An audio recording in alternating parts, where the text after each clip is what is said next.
aktibidad po na ito ay naglalayo ng kasiglahan. Lalo na po sa mga kapatid po natin na mga kabataan. Kasi sa murang edad po nila ay natututunan po nila yung pagtupad ng ganitong mga tungkulin.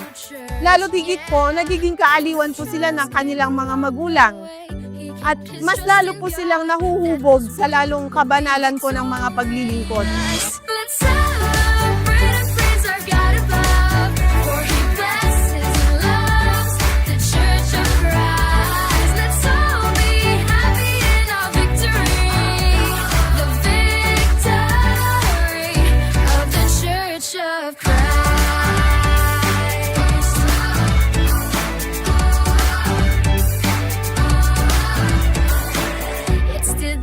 Ang aktibidad na ito ay malaking tulong po para sa mga lalo po nasa pagsamba ng kabataan upang sa kanilang murang gulang lamang ay matuto silang mahubog sa pananampalataya at maging masiglang mga kaanib sa Iglesia ni Cristo at matutong makipagkaisa sa mga aktibidad na inilulunsad ng pamamahala.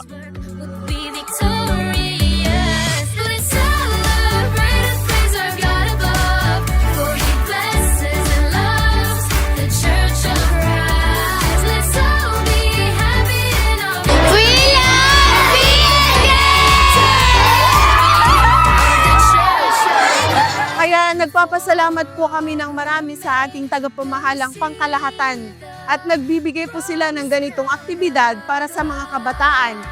Bilang isang kaanib na Iglesia ni Cristo po, talagang lahat po na aktibidad. Para po sa pagkakaisa namin sa panawagan ng pamamahala sa mga ganitong aktibidad at para po masanay ang mga kabataan sa mga aktibidad at dagdag kasigahan po sa kanila.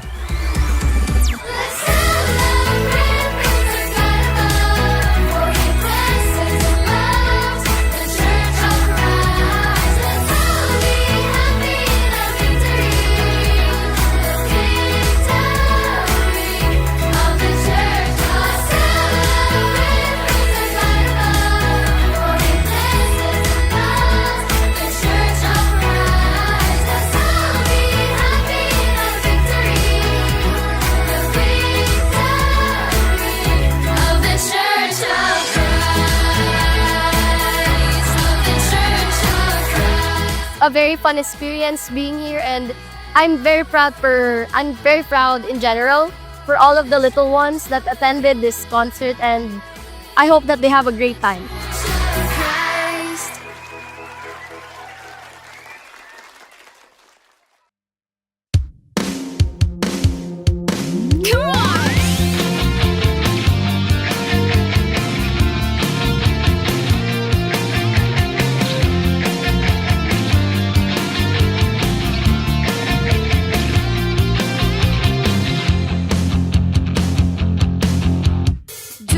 So what I can say about this event, that it's really fun, and it's also it brings so much energy to the kids, and honestly it gives me so much joy knowing that the little ones from Zambales South are together to celebrate the PNK concert.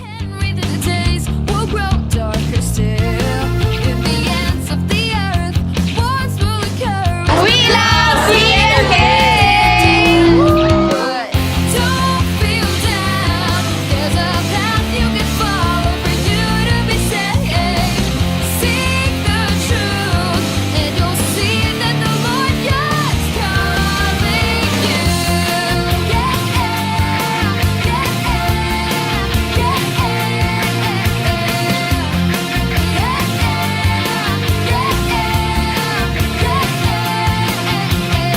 Masaya po kami na ipagkaisa sa mga aktibidad, lalo na passion po namin yung pagde-decorate.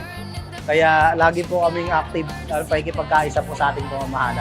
You've had your doubts and now you know things do not last. I hope you see it from where I'm standing at. The truth has been told that for you to behold salvation on Judgment Day. You cannot be saved by mere faith alone. You've got to be in the true fold to be saved. So don't feel down. There's a path you can follow for you to be saved. Join the Church of Christ.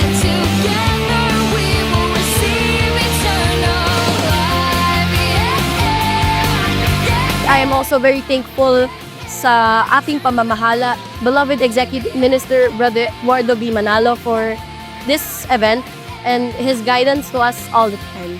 And most especially by giving praise to our Almighty God, we got blessings such as this, and we should continue enjoying and praying. Come on.